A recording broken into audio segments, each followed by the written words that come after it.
আসসালামু আলাইকুম and hello everyone, welcome back to my channel. আশা করছি আপনারা সবাই ভালো আছেন। আমি আলহামদুলিল্লাহ আল্লাহর রহমতে ভালো আছি। এখানে আমার হাজবেন্ড চিংড়ি মাছ নিয়ে আসছে। আমি বলছিলাম যে ওকে ছোট ছোট চিংড়ি মাছ নিয়ে আসতে, কারণ আমার মেয়ে সেদিন চিংড়ি মাছ খেয়েছে, তো ওর নাকি ভালো লাগছে। এখন বলতেছে মামুনি আমি আবার চিংড়ি মাছ খাবো। সম্পূর্ণ কথা তো বলতে পারে না, কেবল একটু একটু বলতে পারে। আমাকে বলছে যে আম্মু আমি না চিংড়ি খাবো, চিংড়ি মাছ। তো আমি বললাম যে আচ্ছা ঠিক আছে মা, আমি তোমার বাবাকে বলবো। তোর বাবাকে বলছি ছোট ছোট চিংড়ি নিয়ে আসতে, কিন্তু ওই কী করছে বড় বড়গুলো নিয়ে আসতে। এখন আমার মেয়ে তো ছোট চিংড়ি পছন্দ করে, বড় চিংড়িটা ওই তেমন খেতে যাচ্ছে না। তারপরে চিংড়ি মাছগুলো কেটে কুটে নিয়ে এটা হচ্ছে আমার, ওটা ছিল রবিবারের ভিডিও আর আজকেরটা হচ্ছে সোমবারের ভিডিও। এটা হচ্ছে আমি সকালবেলা ঘুম থেকে উঠে আগে রান্নাঘরে চলে আসি, কারণ রান্নাঘরের অবস্থা তো দেখলেনি, 12টা বেজে আসে, রাতেবেলা কোনো কাজই করা হয়নি। তো সকালেই আমি করে নিচ্ছি, এখন সব কিছু পরিষ্কার করে নিচ্ছি। এখানে আমি সব জিনিসপাতি সরিয়ে পরিষ্কার করে নিচ্ছি, তাহলে না একটা স্যাটিসফ্যাকশন লাগে যে না থাক ভালোভাবে পরিষ্কার হয়ে গেল। এখন এগুলো হয়ে গেলে তারপরে আমি ডিব্বাগুলো ভালোভাবে গুছিয়ে নিব। কিন্তু এই রেড কালারের এটার উপরে, কাঠের উপরে না খুব ময়লা পড়ে থাকে আর দেখতেও না খুব বাজে রকম লাগে। এই জন্য আমি এটাকে খুব ভালোভাবে ঘষে নিচ্ছি যেন এই দাগগুলো উঠে যায়। আর এই ডিব্বাটাও খুব ভালোভাবে ঘষে নিলাম। আজকে ভাবলাম কেননা একটু ভালোভাবে সব কিছু পরিষ্কার করে নেওয়া যাক, কারণ আমার মেয়ে ঘুমাচ্ছিল সকালবেলায়, মানে অনেকক্ষণ ঘুমাচ্ছিল, প্রায় 10টা পর্যন্ত ঘুমিয়েছিল। ভাবলাম আজকে তাহলে ভালোভাবে পরিষ্কার করে নিই এখানে, তাই আমি একটা একটা করে ডিব্বা উপর থেকে পরিষ্কার করে নিচ্ছি, ভালোভাবে ওয়াশ করিনি। বা রান্নাঘরে না এমন জিনিসপাতি থাকে যেগুলো কিন্তু আমাদের রেগুলারই পরিষ্কার করতে হয়, রেগুলারলি ওয়াশ করতে হয়। যেমন এই যে এটা দেখেন চামচের স্ট্যান্ডটা, এটা কিন্তু আমাদের প্রতিদিনই কিন্তু এটা ওয়াশ করতে হয়। জিনিসপাতি আমি সব সরিয়ে নিয়ে সিঙ্কের উপরে রেখে দিলাম। তারপর আমি চলে আসলাম আমার গ্যাসের চুলার কাছে। এটাও তো অবস্থা 12টা বেজে আছে, তাই ভাবলাম এটাকেও ভালোভাবে পরিষ্কার করে নিই, কারণ আমি ময়লা রান্নাঘরে কিন্তু রান্না করতে পারি না। আর আমাদের সকালের রান্নাটা কিন্তু লাকড়ির চুলাতেই হয়ে থাকে। আর আমি হচ্ছে সকালবেলা টাইম দিতে পারি না বাবুর কারণে, তাই আমি এদিকের কাজগুলো করে নিই আর ওদিকে আম্মু করে নেয়। তো এখানে আমি গ্যাসের চুলার প্রথমে উপরে ভীম দিয়ে আমি ডলে নিচ্ছি। ভীম দিয়ে আমার মোটামুটি হয়ে যায়, আলাদা কিছু তেমন আমি ইউজ করি না। তো এখানে ভীমটা নিয়ে আমি উপর দিয়ে, তেমন ময়লা হয়নি আমাদের চুলা, তো এখানে আমি ভালোভাবে পরিষ্কার মানে ঘষে মেজে নিচ্ছি যেন উপরের ময়লাগুলো একটু হালকা হয়ে যায়। তারপরে আমি ভিতরটাও পরিষ্কার করার চেষ্টা করছিলাম, কিন্তু তেমনভাবে পাচ্ছিলাম না পরিষ্কার করতে, কারণ চুলা পরিষ্কার করার জন্যও কিন্তু টাইমের দরকার। ভালোভাবে টাইম নিয়ে তারপর পরিষ্কার করতে হবে, কারণ এটার অনেক কানাচিতে ময়লা থাকে। ওগুলো যদি ভালোভাবে বের না করেন তখন ওগুলোতে মরিচা ধরে যায়, দেখতেও কেমন বাজে লাগে। তো সাথে সাথে আমি ওয়ালটাও পরিষ্কার করে নিচ্ছি। ওয়ালে কিন্তু আমার স্টিকার লাগানো, এই জন্য ও সাইড দিয়ে দেখেন উঠে আসছে। অনেক দিন হলো, প্রায় 4 বছর হয়ে আসবে এই স্টিকারের। তো আমি কিন্তু এই যে চুলার রিংগুলো আছে না, এগুলো আমি পরিষ্কার করতে চাই যেন একদম ঝকঝকে নতুনের মতো হোক, কিন্তু কিভাবে করব সেটা আমি বুঝতে পারি না। আর এটাতে কিন্তু অনেক টাইমের প্রয়োজন, অনেক সময় নিয়ে এটা পরিষ্কার করতে হয়। কিন্তু আমি তো তেমন সময় পাই না, কারণ আমার বাচ্চাকে নিয়ে রান্নাবান্না করতে একটু সময় লেগে পড়ে। তারপর আমি এখানে চুলার এই প্লেটগুলো ভালোভাবে ধুয়ে মুছে রেখে দিচ্ছি, কারণ এগুলো একটু শুকাতে টাইম লাগে, তো আর ভেজা অবস্থায় চুলাতে না রাখাই ভালো। তারপর আমি ওগুলো শুকিয়ে তারপর এখানে সেট করে নিচ্ছি। এটা হয়ে গেলে তারপরে স্ট্যান্ডগুলো আমি এখন ওয়াশ করে নিব। স্ট্যান্ডগুলো না মনটা বলে যে অনেক ঘষে মেজে একদম পরিষ্কার করে নেই, কিন্তু এগুলোতে তো অনেক শক্তির প্রয়োজন, সময়ের প্রয়োজন। আর এখন তো আমার শরীরটা আল্লাহর রহমতে ভালো আছে আগের থেকে, কিন্তু আমি না লং টাইম নিয়ে কাজ করতে পারি না, কারণ আমার অপারেশনের পরে আমি এখন লং সময় নিয়ে কাজ করতে পারি না। আমার কোমর আর পিঠ টেনে ধরে, তাই আমি একটু রেস্ট নিই, আবার একটু কাজ করি, আবার একটু রেস্ট নিই, আবার একটু কাজ করি। এরকম ছিল না, আসলে আমার অপারেশনের পরে এরকমটা হয়ে যায়। এই জন্য না আমি আগে আমার শরীরের খেয়াল করি, কারণ আমি যদি অসুস্থ হয়ে পড়ি তখন আমার মেয়েটার কী অবস্থা হবে বলেন। ওর তো অনেক অসুবিধা হয়ে যাবে, খাওয়া দাওয়া, গোসল করানো, তার যত্ন নেওয়া, কারণ মায়ের মতো তো সে আর কোথাও যত্ন পাবে না, তাই না? এই চামচের স্ট্যান্ডটা পরিষ্কার করতে গেলে না আমার খুব বিরক্তিকর লাগে, কারণ এর ভিতরে না অনেক চেষ্টা করি আমি পরিষ্কার করার, যে সাইড দিয়ে ময়লা লেগে থাকে এগুলো পরিষ্কার করব, অনেক চেষ্টা করি, চামচ দিয়ে ওঠানোর চেষ্টা করি, কিন্তু তারপরেও না উঠতেই চায় না।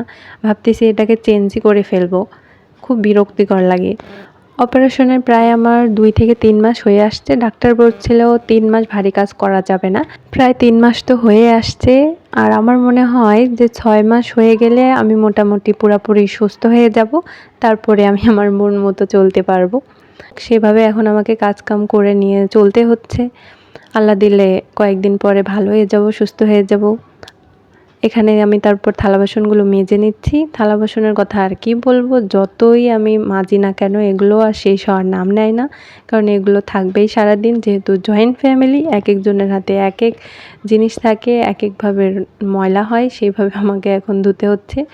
আসলে সবাই মিলে আমরা পরিষ্কার করি, কিন্তু তারপরেও না থালা বাসনের পরিমাণটা অনেক বেশি হয়ে যায়। আচ্ছা যাই হোক, তারপর আমি এখানে প্লেটগুলো আগে ধুয়ে নিচ্ছি। আমরা স্টিলের থালা বাসনই বেশি ব্যবহার করি, কারণ বাসায় ছোট বাচ্চা আছে, তো ওর তো হাত একদমই স্থির থাকে না। ওই কী থেকে যে কী করে, কতগুলো আমার গ্লাস ভেঙে ফেলছে। তো যাই হোক, ছোট বাচ্চা বোঝে না তো। এখানে আমি থালা বাসনগুলো ধুয়ে নিচ্ছিলাম আর ভাবছিলাম যে সুখের দিন তো শেষই হয়ে আসছে, তাই না? কারণ গরমের দিন কি মজা করে, মনে করেন কি আরামে পানি নাড়তাম, থালা বাসন ধুইতাম, তেমন কিছু মনে হইতো না। কিন্তু এখন তো শীতের সময় আসছে, এখন তো আমাদের গৃহিণীদের 12টা বেজেই ছাড়বে, তাই না? কারণ যেই ঠান্ডা পানি, এই ঠান্ডা পানিতে এত এত পরিমাণে থালা বাসন মাজা প্লাস ধোয়া কী যে কষ্টকর, সেটা আমরা গৃহিণীরাই বুঝতে পারি। আমি তো আগে থেকে চিন্তা করে রাখছি যে আমি হ্যান্ড গ্লাভস পরে তারপরে থালা বাসন পরিষ্কার করব, কারণ আমার এমনিতেই টনসিলের সমস্যা। আর আমি যদি এই পরিমাণে থালা বাসন মাজি বা পানি ব্যবহার করি বা পানি নাড়ি আমি, তাহলে কিন্তু আমার গলার অবস্থা খারাপ হয়ে যাবে। এই জন্য আমি ভেবে রাখছি যে হ্যান্ড গ্লাভস নিয়ে এসে রাখবো, তারপরে যখনই থালা বাসন পরিষ্কার করার পালা আসবে তখন আমি হ্যান্ড গ্লাভস পরে নেব। তারপর আমি এখানে ছলনিটা পরিষ্কার করে নিচ্ছি। এখানে ভাত নাড়া হয়েছিল, তো এই জন্য উঠতে চাচ্ছিল না, তো ওটাকে ভালোভাবে ঘষে মেজে উঠাচ্ছিলাম, কারণ একটু ভাত লেগে থাকলে ওটা দেখতে তো একদমই বাজে লাগবে।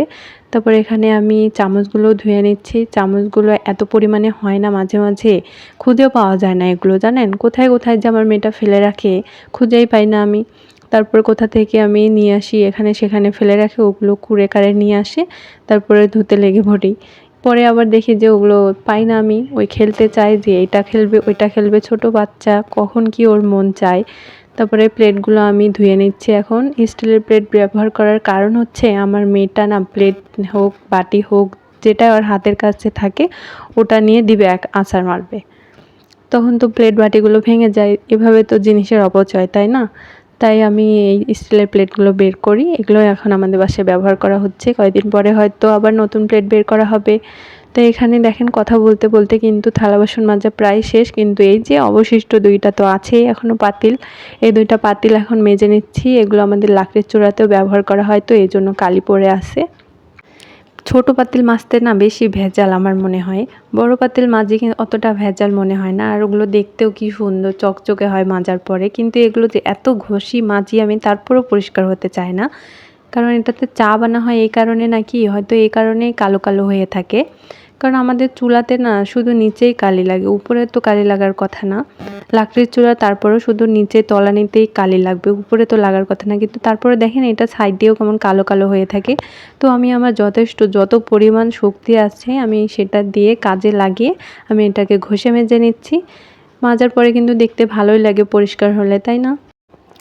এই থালা বাসন মাজতে মাজতেই কিন্তু আমার মেয়ে ওদিকে উঠে গেছে, তার কান্নার আওয়াজ কিন্তু আমি পাচ্ছি। তো ওর বাবা আছে, তো ওর বাবা ওকে এখন একটু সামলিয়ে নেবে।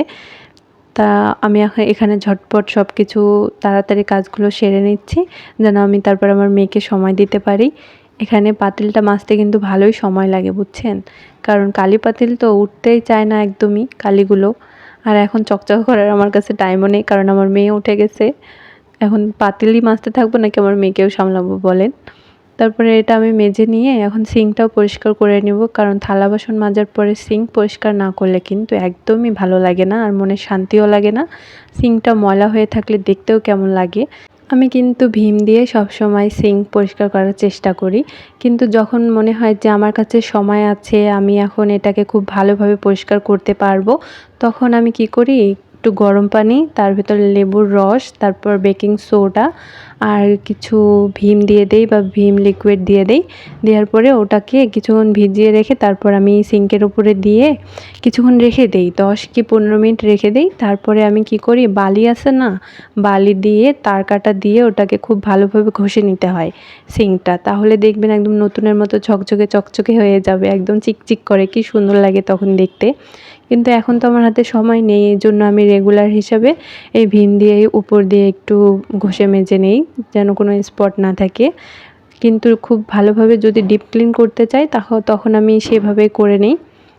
একদিন হয়তো আপনাদের সাথে শেয়ার করব আমি কিভাবে এটা সিঙ্ক ডিপ ক্লিন করি। তো এখন আমি বর্তমান এভাবেই করে নিচ্ছি, রেগুলার যেভাবে করি। সিঙ্কের পাশাপাশি আমি কিন্তু সামনের ওয়ালটাও পরিষ্কার করে নেই, কারণ থালা বাসন মাজার সময় না ওই সাদা ছিটকে ছিটকে আসে না পানিগুলো, ওই পানিগুলো কিন্তু দেয়ালে লাগে, তখন ওইটা শুকিয়ে গিয়ে না সাদা সাদা হয়ে থাকে আর দেখতে খুবই বাজে লাগে। এখন কিন্তু আমার ভারী ভারী কাজগুলো হয়ে গেছে, এখন আমি চুলার স্ট্যান্ডটাও লাগিয়ে দিলাম। এখানে আমি চামচগুলো তার জায়গা মতো রেখে দিচ্ছি।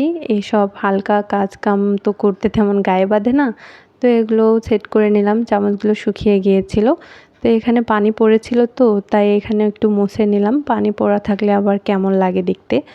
তো এই তো আমার কিচেনের ফাইনাল লুক পরিষ্কার করার পরে, দেখতেই পাচ্ছেন। আমাদের বাসায় কিন্তু ভর্তা জাতীয় খাবার খুবই পছন্দ করা হয়, বিশেষ করে রাতেবেলা। রাতেবেলা আমাদের ভর্তা জাতীয় জিনিস খুবই রান্না করা হয়। আর আমার আব্বু এটা হচ্ছে বাদাম আর হচ্ছে কালিজিরা, এগুলো কিন্তু খুবই পছন্দ করে। যদি এগুলো বানানো না হয় তাহলে উনি খুবই রাগ করেন।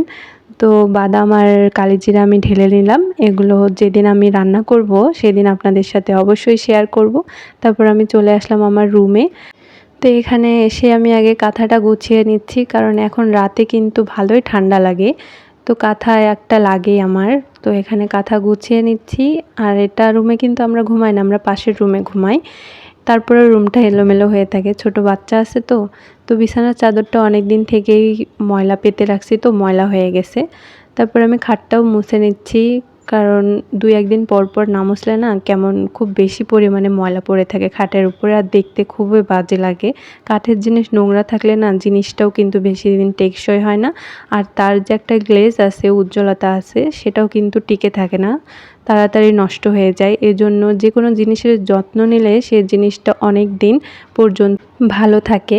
তো এখানে আমি বিছানার চাদর বিছিয়ে নিচ্ছি। বিছানার চাদর বিছাতে তো অবশ্যই অনেক সময় লাগে। আর এই যে এখানে আমার মেয়ে এসে পড়ছে আমার কাজের মাঝে, এসে তো আমাকে খুব ডিস্টার্ব করছিল। এখন কি করার, ক্যামেরার সামনে এসেই গেছে যখন, তো ওকে একটু নিয়ে নিলাম ক্যামেরাতে। তারপর আমি আমার সোফাটাও ঝেড়ে নিচ্ছি, এগুলো তো রেগুলার কাজের মধ্যে পড়েই, এগুলো না ঝাড়লে তো হয়ই না, ময়লা তো পড়েই থাকে এগুলোতে। তো এগুলো আমি ঝেড়ে নিলাম, সোফাগুলো মুছে নিয়েছি। তা এখন আমি কাপড়গুলো ভিজিয়ে দিব, অনেকগুলো কাপড় হয়েছে, তো বাবুরও কাপড় আছে। আমি কাপড় ধুতে গেলে না এভাবে আগে কাপড় ভিজিয়ে রাখি কিছুক্ষণ, তাহলে ময়লাটা না নরম হয়ে আসে, তখন সহজেই ময়লাটা উঠে যায়, বেশি কষ্ট করতে হয় না। তো কাপড় ভিজিয়ে রেখেই আমি কিন্তু ঘরটা ঝাড়ু দিতে আসলাম। আর ওইদিকে আমার কাপড়ের ময়লাটাও একটু হালকা হয়ে আসবে, তখন কাচতেও বেশি কষ্ট হবে না। তো ঘরটা ঝাড়ু দিয়ে নিচ্ছি। এখানে আমি ঘরটা ঝাড়ু দিতেও তো ভালোই সময় লাগবে মনে হচ্ছে। এগুলো কাজকাম করছিলাম, আর ওদিকে আমার মেয়ে ভাত খাচ্ছিল। ওকে আমি খাইতে দিয়ে এসে এখানে কাজে লেগে পড়ি, কারণ ওর খাওয়া দাওয়া না হলে তো আমি কাজকাম করতে পারবো না। তো ওকে খাইয়ে দিয়ে বসে এসে তারপর আমি এখানে ঘরটা ঝাড়ু দিয়ে নিই। তারপরে সাথে সাথে মুছেও নেই, কারণ এই কাজটা এখন যদি আমি না করি তাহলে এটা আর কখনোই করা হবে না, এটা আর করতে সময়ই পাবো না বাবুর পিছে লেগে পড়লে। এজন্য আমি আমার ঘরটা মুছে নিলাম। মোছা হয়ে গেলে তারপরে আমি খেতে যাব। তারপরে এখানে সকালে আমাদের বাসায় কিন্তু ভাতই রান্না করা হয় নাস্তা হিসেবে। আসলে এক এক বাসার এক এক নিয়ম, আমাদের বাসায় ভাত রান্না করা হয়, কিন্তু আমার হাজব্যান্ড আবার না রুটি খুব পছন্দ করে। ওকে যদি আমি 3 বেলা রুটি বানিয়ে দেই না, ওই 3 বেলার রুটি খাবে। কিন্তু আমার কষ্ট হয়, তো এই জন্য ওই বলে না যে রুটি বানিয়ে দিতে। কিন্তু আমি মাঝে মাঝে চেষ্টা করি ওকে ওর মন মতো খাবার বানিয়ে দেওয়ার। তো এখানে আজকে আমাদের মাছ ভুনা করা হয়েছিল, তো ওকে আমি দিয়ে দিলাম। আর একটা তরকারি এখনও চুলাতেই আছে, রান্না করা হয়নি, এই জন্য মাছ ভুনা দিয়ে খেয়ে এখন সে তার কাজে চলে যাবে। তারপরে আমি সেই কাপড়গুলো ধুয়ে নিয়ে এখন ছাদে এসে পড়ি কাপড়গুলো নাড়তে। এখনকার রোদ তো মাশাআল্লাহ অনেক সুন্দর লাগে রোদটা, খুবই মিষ্টি মিষ্টি লাগে রোদ। মনে হয় ছাদেই থাকি এখন। কয়েকদিন পর তো আমাদের ছাদে আনাগোনা থাকবে। ছাদেই আমরা সবাই মিলে খাওয়া দাওয়া করি, সেখানেই শুয়ে থাকি। কিন্তু শুধু রাতের বেলাটাই ঘরে থাকা হয়। আমার মনে হয় কি শীতের সময় না কাপড় চোপড় একটু বেশি ধুইতে লাগে, কারণ শীতের সোয়েটার, তারপর পরনের কাপড় সব কিছু মিলিয়ে, আর বাচ্চার কাপড় সব কিছু মিলে কিন্তু অনেক কাপড় চোপড় হয়ে যায়। আর বাচ্চা তো আছেই, পেশাব পায়খানা তোর আছেই, ওগুলো মিলিয়ে কাপড় ধুতে 12টা বেজে যায়। আর শীতের কাপড় খুব ভালোভাবে পরিষ্কার না করলেও দেখতেও কিন্তু খুব বাজে লাগে। আর বাচ্চা মানুষ তো কাপড় চোপড়ে ময়লা লাগিয়েই থাকে, দাগ লাগিয়েই থাকে। আচ্ছা তাহলে সবাই ভালো থাকবেন, আজকে এ পর্যন্তই। আল্লাহ হাফেজ।